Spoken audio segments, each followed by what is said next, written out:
Hello, everyone, and welcome to the latest edition of the Royal Blue podcast. And it's a very special one today, as I'm joined by our good friend Tony Scott, and we're previewing the start of Goodison Park's very last season. Are you okay, To? I'm good, thanks, Chris. Yourself? You looking forward to the game? I am. It's going to be. I noticed some of those pictures you'd done after the Roma friendly, Tony, where you're saying maybe people don't realise just how emotional this is, and that people aren't necessarily ready for this in some ways. No, I think we seen and we witnessed, didn't we, a lot of Evertonians after the whistle against Roma, and a lot of emotion in the stands, and we're going to get that all season, Chris. We really are. Everton fans looking onto the pitch and looking on and reminiscing of the glory years at Goodison Park.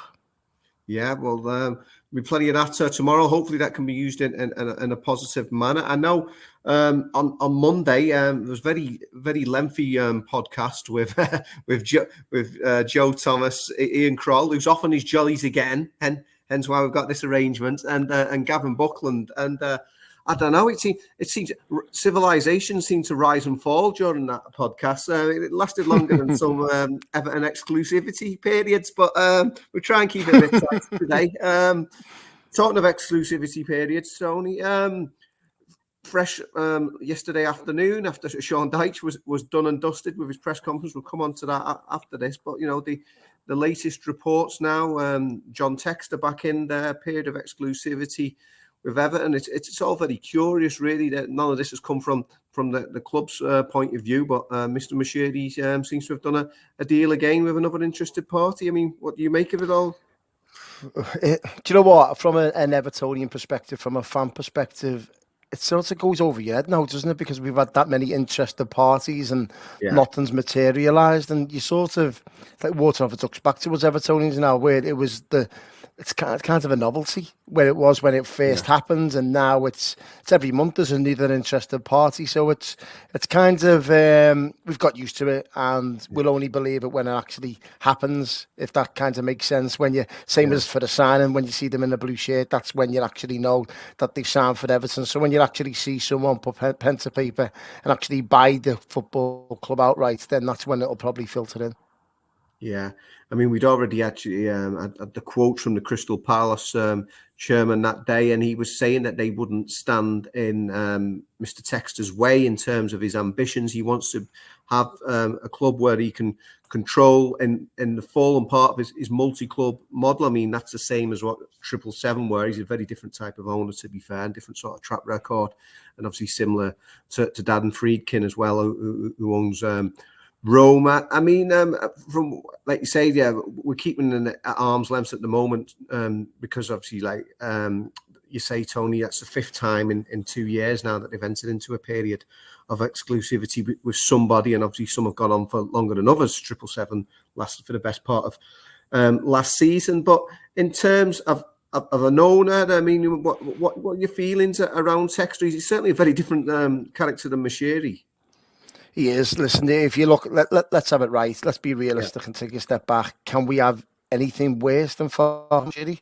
And what I mean by that, I mean the day-to-day run of the football club, the finances, the situation we're in, with obviously what happened last year, with points deductions, with the transfers, with the managerial situations. We've gone through 3 directors of football, 8 or 9 managers, all best part of £1 billion spent in transfers, and we're no better off. So there's an argument to say we can't be worse run by anyone who takes over the football club, to be honest. So, obviously every Evertonian's got to go through the due diligence in terms of whoever comes in. You do your own work, you Google and do as much as possible. But at the end of the day, you're only going to believe it when I've just touched on there, when they actually sign on the dotted line.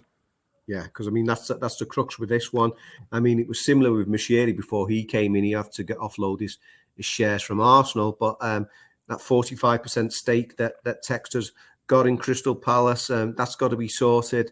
And as have I guess the same issues that put the Friedkin group off less than a month ago.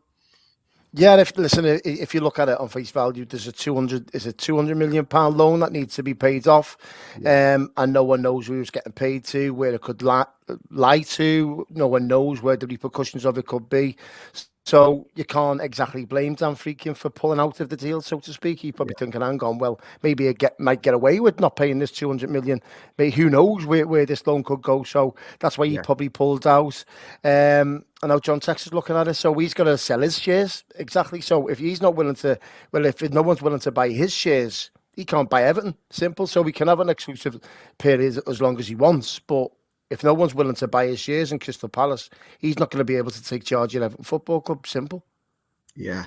Suppose that you can take some sort of solace from the fact that, he was there beforehand. I mean, we had spent the best part of last season being told that, it was 777 or nobody. That's all you were going to get. I think it was heartening when the 777 interest came to an end there. Well, interest came to an end. They just couldn't get a deal over the line. And we had all these interested parties early in the summer, one of which was Textor. And like you say, told the fact that Everton have, I think Michael Ball said in his column, only Everton could have these financial issues and the points deductions when they got a billionaire accountant at the helm. I mean, that just sort of tells you how bad it's been under Moshiri, and at least these more reputable sort of names are in there, and they're saying good things about Everton. But again, like you say, proof's in the pudding in that, it's one thing being an interested party and it's nothing actually getting a deal over the line. Yeah, I totally agree. We'll all take it as face value when he sells the shares at Crystal Palace and then he buys Everton outright, and then he obviously takes that loan or whatever he wants to do with that loan that's still included with 777. So there's a lot of stuff going on behind the scenes, and it'll probably linger on right throughout the season, sadly. Yeah. So we'll watch your space in that respect. I mean, conveniently for Sean Dyche, that came just after his press conference, but he was fielding the usual sort of questions about off the field issues. Obviously, the ownership did come up, and he spoke about sort of messages, the correspondence that he has from Farhad Moshiri, who of course hasn't been to a Premier League game at Everton since the 5-2 capitulation under Rafael Benitez. But what did you think, Tony, in terms of what you heard from Dyche yesterday in terms of his answers? I mean, first of all, he was asked about new signings, and he says it's unlikely that there'll be any more coming through the door before the end of the transfer window. I mean, how do you feel about that? That is a worry for me, Chris. It really is. The worry that we can't go into a Premier League season, and I've said it on previous podcasts, is that Dominic Calvert-Lewin is our only recognised striker, and that we can't. It's considering the amount of money we've spent in an attacking threat. We've signed number 10s, wingers, etc., like Lindstrom and DI, and Rubenham's a really good asset in there, and all these players are all well and good, but the main factor to win a game of football in the Premier League, you've got to put the ball in the back of the net. And Everton have wasted money on the likes of, in my opinion, by the way, Beto and Mopé. Just not fit to play Premier League football, in my opinion. And yet we're reliant again on Dominic Calvert-Lewin and his fitness going into another Premier League season. It's bad news about Youssef Chimiti picking up that injury. He probably would have been knocking on the door himself. But having said that, he's still not fit and ready to start a Premier League game. So here we are going into a Premier League season with Dominic Calvert-Lewin as arguably your own recognised striker who can score goals in this league. That's it. I think that's where we're going to find wanting in terms of this season. It's just, it's not as if we're getting goals from elsewhere, Chris. We're not getting double figures from McNeil or Harrison or Decore. Everton's top scorer last season was Calvert-Lewin and Decore on 7 each. Yeah, you're not going to win many Premier League games like that. We were very lucky with injuries last season, and I know we've signed players to play the likes of Jake O'Brien and Jasper Lindstrom, etc. But you still need a touch of class up front, and I think that's what Everton are going to find wanting. Yeah, well, you talk about that reliant on Dominic Calvert-Lewin. I mean, that's best case scenario, isn't it? Obviously, like you say, he did well after a couple of really injury hit seasons. He had 39 games in all comps, I think, last season, but with his last 12 months of his contract now, I mean, we're still hoping that he's going to be there come August the 31st, because that was another thing that Dyche was asked about in terms of his future, and if a bid came on the table. Now, I mean, a lot of people have got opinions about this. The fact that he's been offered the deal, he's not signed it. There's an opportunity to cash in while they can do. I mean, I think there's some people up in the Goodison Park corridors of power would be low to losing for nothing. But just what's your take on that, Tony? Would you rather risk losing him for nothing in a year's time rather than get a quick buck on him now? I can see both sides of the coin from an Evertonian perspective. Evertonians, we want to keep him. He's our best centre forward. He scores goals when you actually supply him. It's no coincidence when he was with Carlo Ancelotti, he scored, 15 to 20 goals. There was crosses coming into the box, left, right and centre from your full-backs and Luca Dean. He had Richarlison, James Rodriguez, Gylfi Sigurdsson, all these players in and around him, supplying and providing with goals. With this side, Everton play a totally different way. It's just crosses in the box, try and win second balls. That's where Everton kind of struggle in terms of creating chances for Dominic Calvert-Lewin. Yeah, he misses the odd chance. Name me a centre-forward that doesn't. Erling Haaland misses chances, but he knows he's getting 5 or 6 a game. Whereas Dominic Calvert-Lewin doesn't. He gets 1 or 2, if that. So that's where the land lies with Dominic Calvert-Lewin. I would keep him. I'd love to keep him, but I can see the football club looking at it from a financial perspective and going, we kind of need to sell him with 12 months remaining on his contract because he can actually go for next to nothing in January, and he can actually go for nothing this time in the summer. So yeah, Everton have got a bit of a problem going into the season with Dominic Calvert-Lewin. Yeah, like you say there, it's a dilemma, especially as the closer you get to the transfer deadline actually passing. There was that interest from Newcastle back in June, potentially a deal on the table. I mean, ironically, with the lad Minter, who'll be coming up against Everton possibly for Brighton at the weekend. So they're obviously willing to do a deal if they think a deal's done. But just how dangerous is that going so close to the window? I mean, Bournemouth have just sold Dominic Solanke to Tottenham, got big money for him, and then they brought in the Brazilian lad from Porto, record signing for them, 40 million to replace it. But you just wonder, if Everton were to sell Calvert-Lewin, just who they could get at this late stage of the window anyway. I'm hoping that they've got a plan B, C, D and E, Chris, and it's naive if they haven't. They've got to have these players ready because they don't know when Dominic Calvert-Lewin, when his big could come in at any time from any football club all over the world. They know there's a decent centre forward there. If you provide him with chances, who's a big threat, who can hold the ball up, who's proven at the Premier League, who's fast as lightning, he's an asset for any football club, Dominic Calvert-Lewin.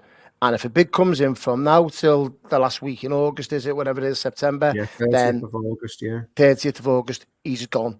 He is gone. And then Everton have got 2 weeks to scramble around and try and find a centre forward. So I'm hoping there's plan B, C, D and E there. But I worry because I think this recruitment team have been left found wanting in the attacking department. They've spent a lot of money in terms of defence and midfield and really brought good assets to the football club. But from an attacking threat, Neil Maupay, Youssef Chimiti and Beto, for me, not good enough. Well, not good enough to start Premier League games, and that's exactly, I can guarantee what Bournemouth have done. They sold Solanke, they brought that Brazilian lad in. Who knows how he's going to be, but they've reacted straight away. And I worry that Everton haven't got the plans in place to react if Dominic Calvert-Lewin is sold on the final days of the transfer deadline. Yeah, I mean, at the other end of the pitch is a very different situation with Jarrad Branthwaite. As we know, the 2 bids from Manchester United rejected. I mean, he hasn't actually played pre-season, has he? And he's not going to be involved tomorrow. But in terms of Branthwaite, it was nothing Dyche was asked about in terms of with the players and keeping hold of them and whether he was confident of holding on to the prize assets. I mean, let's say 2 weeks to go now. I mean, do you feel confident that Everton have done enough and they'll be able to hold on to Branthwaite now? Yeah, I don't think there's going to be many takers. Well, I wouldn't necessarily say there's not going to be many clubs that are willing to buy Jarrad Branthwaite for his value. To be honest, Everton obviously rates him 65, 70 million. That's exactly what Mark Gay's going to Newcastle for. So there's Newcastle out the game straight away. Arsenal don't need a centre back. Manchester United have now actually bought their defenders. That remains Liverpool. Obviously, that's not going to be going well going over to Stanley Park. Probably Liverpool actually do need a centre back. But having said that, you've probably got Chelsea, who obviously they haven't signed anyone for 48 hours. So that could be on the table. So there's potentially maybe a Chelsea or a City, but no, I can't see it. I can see Jarrad Branthwaite still being at Everton Football Club after September. Yeah, and obviously with him being out just at the moment, that's given a chance to the new lad, Jake O'Brien. That the Man Mountain has even got an inch on Jarrad Branthwaite. What have you thought of him so far? I mean, I saw him on his debut at Preston. I mean, that was like an accomplished centre forwards finish. But obviously still learning the game, and we saw that against Roma. But what are your early thoughts on O'Brien? Yeah, I went to Preston myself, Chris, and I went to, obviously I was there against Roma, and I like him, but believe it or not, he's the signing I worry about the most that we've made this summer. I just think he looks a little bit raw. And what I mean by that, he was just a little bit shaky going in, and he grew into the game, don't get me wrong, but I just worry about him in terms of his understanding of Premier League football at a high level. He's playing against world-class players here in the Premier League, and he just looked a little bit raw in them games, and I'm not judging him from Premier League. But when you're watching a Jarrad Branthwaite after the first game, or a John Stones or a James Tarkowski, you watch straight away and you go, we're going to be okay here. With Jake O'Brien, just a little bit unsure in terms of what we're going to get. We spent 15-16 million pounds on the services, so I'm hoping to hit the ground running straight away, but he's the one I'm a little bit unsure on in terms of the players that we've brought in this summer. But he's probably going to need to step up straight away with the likes of Jarrad Branthwaite not being available for Brighton. Will Michael Keane step in? I'd be happy if Jake O'Brien starts alongside James Tarkowski. I think that's a perfect balance to the team, and then we'll soon see how good enough he is. Yeah. And in terms of the recruitment, you mentioned obviously about you'd like to see more up top. I mean, is there any other areas? Because obviously central midfield seems to be the one. Obviously Amadou Onana's gone now. They were we understand they've been chasing Calvin Phillips all summer, but he looks like he's going to Ipswich Town. Do you think there's still light there in the engine room? Although Timur Obenham's done well pre-season. Timur Obenham's done really well. I like the look of this kid. When he initially came to Everton from Aston Villa, you were very sceptical about the transfer because Lewis Dobbin went the other way, and you think, maybe it's just here to fill a void. But I think he's been absolutely brilliant in pre-season. I've watched a lot of pre-season games, and he's been absolutely exceptional.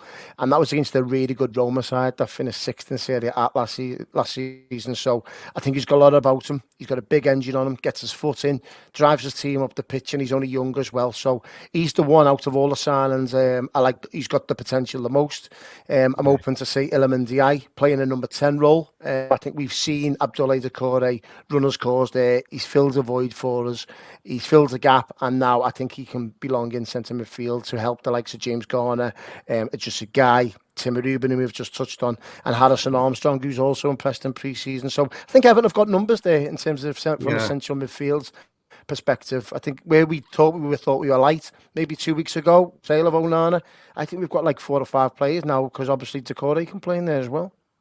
Yeah, so you're happy with the mix there in the middle. I mean, so you're presuming in terms of if you were picking the team, Timur Obenham would be going straight in there tomorrow then? Yeah, 100%. Timur Obenham in midfield, and I put him alongside just a guy. I think Doucouré, I can see why Sean Dyche will probably play Doucouré just to start things off and play a bit more defensive in terms of Doucouré will fill that role in midfield. He'll drop back behind the ball because Brighton are going to have a lot of the ball. Everton will obviously be out of possession for quite a lot. So I can probably see Doucouré starting, but maybe then we'll see the glimpse of Iliman Ndiaye in the second half, where we'll see him probably further advance into a number 10. I think we've got a modern day Stephen Pienaar, so to speak, here, Chris. I think Everton have got a really good talent in Iliman Ndiaye. He's got bags of tricks. He's going to get fans off the seats, and I'm really excited to watch him this season. That's certainly something different than what we've seen the last couple of years. I mean, like I said, Sean Dyche says don't fight the box that they put you in, but he gets labelled in a certain way, and obviously the way he plays his game. But like you say, this is someone a bit different, and as much as we all love to see plenty of industry and heart and fight from the Everton players, it's nice to have someone who can do that a bit different as well. The bag of tricks. Yeah, you've got flair players now, the likes of Lindstrom in there as well, who's a flair player. You've got Iliman Ndiaye, who can obviously play in that number 10 role. So Everton have got options there. They obviously got the hard-working wingers, the likes of Jack Harrison, Dwight McNeil. So there's options on the wing. There's options in the number 10 role. There's options centre midfield. Full-back, I'm worrying about an injury to Mikalenko, and the whole balance is gone. So I think they're the 2 areas of concern I've got going into the Premier League season, full-backs and up front. But apart from that, I think we're quite all right to adjust ourselves for arguably maybe even a top 10 finish.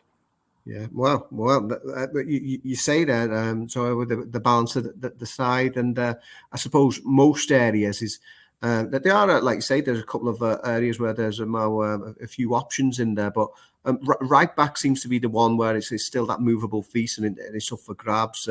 Patson's continues to have the injury problems. Seamus Coleman again, which all means Ashley Young, he's nearly as old as you and I, becomes Everton's not that old, Chris.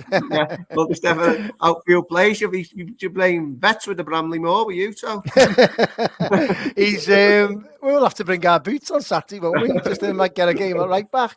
No, listen, Ashley Young's been he was great for Everton last season. Took some unfair criticism, and maybe I was one of them, to be fair, and especially in the Merseyside derby. He looked naive and he was sent off. He was making stupid tackles that you don't expect from a player of his experience. But second half of the season, he was absolutely fantastic, and he's been really vital for us and crucial for us. Can play left back, right back, midfield, right midfield, left midfield, centre midfield. He's been a really good professional for Everton, and yeah, you would say value for money, but listen, he's been absolutely fantastic for us, hasn't he? Yeah, I just hope he's okay, because I think we were discussing this in the office this week. I get more concerned when he's at right back, to be honest, because when he's obviously he's out on the wings, he's more of a defensive option, and I think because he's right-footed, he sort of plays it safe when he's at left back. But I think just sometimes when he's right back, he's thinking, roll back the ears a bit here, and he gets forward, and just concerned because obviously Brighton have got some tricky players and in those left wing options, and I just hope we can keep a lid on it tomorrow. Well, that's where the likes of Jack Harrison, Dwight McNeil, they've got to fill the void. Tim Rubin, and if he starts just a guy, he needs support. We know Ashley Young is in the twilight of his career, and he needs support from those around him. Tarkowski, Jake O'Brien, whoever the centre midfielders are, who's just touched on, and especially whoever's in front of him, whether it be Jack Harrison or Dwight McNeil or Lindstrom, they're going to have to help him because he's going to need help. But Everton have got to look at it from face value and go, do you know what? We're at home. We've got to be attacking Brighton. We're here to win the 3 points, not Brighton. So it's a winnable game for Everton. We've got a kind of unknown manager, a young manager who's younger than us. So it's going to be younger than Ashley Young as well, yeah. So it's a game of numbers tomorrow. I'm looking forward to it. Yeah, that'll be an interesting one, because he's the first Premier League manager to be younger than the Premier League itself. I'd imagine with Brighton, they'll have a certain way of playing. They've sort of developed that with different managers over a few years. Now, whether it was Potter or De Zerbi, they kept that style going. But it's a big challenge for him, isn't it? A new manager coming into the Premier League, coming to Goodison Park. Yeah, listen, the Brighton owner, Tony Bloom, he knows exactly what he's doing with that football club. Every manager that comes in knows the Brighton way, so there'll be a conveyor belt of managers. If this manager's sacked or left in 6 months' time, there'll be another manager in, and they run their football club properly. So you fully expect Brighton to set up exactly the way they play. And it's going to be interesting, because I'm not sure about you, Chris, but I think there's going to be a lot of pressure on Everton this season, and Sean Dyche in particular, to win games at Goodison, because it is our final season at Goodison Park. That expectancy levels are going to be absorbing from the stands and filtering onto the pitch. So there's going to be a lot of supporters going to Goodison for the final games ever this season's good. They're going to be, the expectation levels are going to be there, filtering from the Gladys seat, the Bullens, the Park End, the main stand, filtering right through to the stands, that we're going to demand victories at Goodison Park. And rightly so, Sean Dyche has raised expectation levels from last season. We've impressed in pre-season to a certain extent.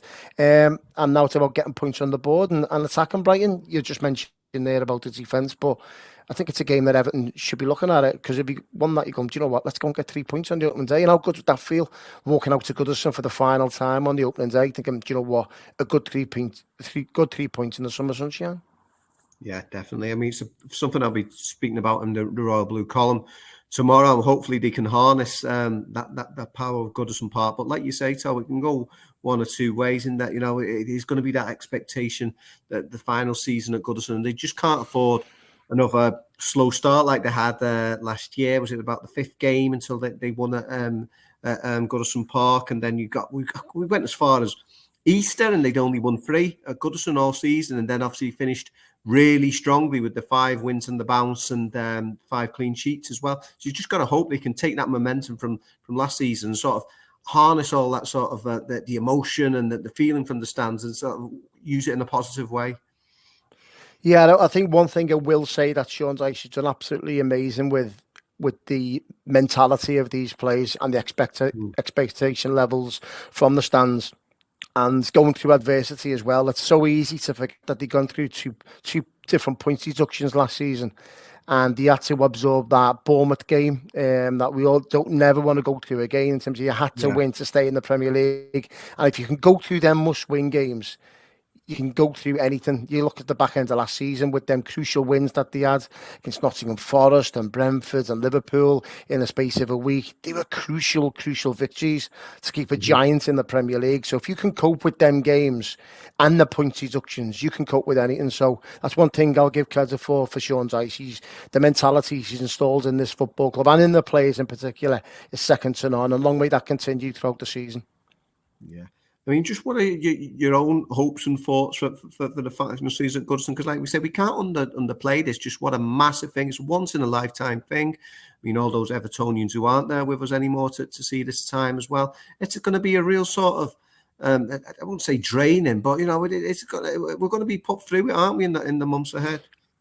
We will, and one thing sure is that the emotions will be running high, and that's perfectly natural. We're all going to get emotional going into Goodison this Saturday for the last opening game. We're going to see the last Merseyside derby, the last time we played Manchester United, the last cup game. Thankfully, we've got Doncaster, so that gives us another game to obviously enjoy Goodison for another night. But yeah, we're going to have our last night game at Goodison, our last Saturday 3 p.m. All these things are going to happen throughout the season. So it's going to be really, really emotional. And as I touched on in several incidents last week, when you're watching that Roma game towards the end, there's a lot of Evertonians just reminiscing. So don't be surprised if you see the final whistle come 5 p.m, 4:45 on Saturday afternoon, that there'll be a lot of Evertonians hanging back and just taking everything in and absorbing and looking back at the Goodison hallowed turf. Well, you like you've alluded to already, you believe that they can actually use this to potentially even get a top half finish. Yeah, 100%. I think this Goodison Park crowd this season is going to be above anything else. The expectation levels, the noise. We know the 1878 group have got giant banners that we're going to see on a regular basis. There's a lot of emotion attached to Goodison Park this season. And as we touched on the expectation levels, they're going to rise. But the noise that's just going to get behind these players for every single home game. There's an argument to say there'll be 19 cup finals, Chris, because there'll be different fans coming in for different games who can't come to games, and it could be their last one. There's going to be a bit of a party atmosphere to every single home game. The noise levels are going to be immense. I'm looking forward to it, really. I'm just so we can get behind the team and accumulate as many home games as possible. And more importantly, to have memories of our final year at Goodison Park, and that's what we want. We want a derby win. We've seen one fantastic last season, but we want some great days to finish off at Goodison Park. So the noise levels are going to be, and the sea of blue we're going to see as well, and the flags and the banners and the scarves. We're going to see Goodison Park in all its glory over the season, and I'm really looking forward to it. Yeah, and a lot of that will be shaped with how it all starts against Brighton. Obviously, the 1878s I've got the flags and the banners there again. We had the piece out today. Obviously, there's going to be remembering the members of the Everton family who passed away over the summer. But Kevin Campbell's specific tributes are going to be coming the following game against Bournemouth, because his family will be in attendance for that one. But it kind of all sort of shapes the season, isn't it? It's not a defining moment necessarily, but like you say, if they can get off to a good start, it can sort of put them on sort of gaining that momentum that they were unable to build early last season. It could make all the difference. Yeah, and listen, we had some winnable games last season, didn't we? Fulham and Wolves, and we just couldn't put the ball in the back of the net. We had to wait till Brentford away to pick our first way. So, we've got winnable games this season, Chris. Really a good start to the season. I think we played Tottenham. I think that's our only top 6, top 7 fixture in the first couple of months. So there's no excuse for Everton not to be picking up points early doors. So, if we can get off to a good start, I'm not saying expectation levels are going to rise, but it just literally levels everyone out. Everyone starts to get calm, because if you don't start picking up points, all of a sudden you start checking Ipswich and Southampton and all their fixtures, and that's the last thing that we want going into Christmas. So yeah, accumulating as many points as possible, especially at Goodison Park, where I'm sure we'll see lots of entertaining football, so to speak. Yeah, so finish off. We're going to have our predictions there for the scoreline come Saturday. Do you want to go first, then, So, and I'll do the same. Okay, I think Everton will win this by 2-1. Okay, then fair enough. 2-1 says Tony. I'll go for the classic Sean Dyche scoreline, 1-0 Everton. The Blues getting nudging themselves in front and hanging on. So I mean, I think that'd do us. We'd be going out smiling if that was the case. So thank you so much for joining us today, Tony Scott, and I'll see you at Goodison. I'll see everyone tomorrow for the start, the last dance at the Grand Old Lady. The beginning of the end at Goodison. There we go. Thank you. This has been the Royal Blue Podcast.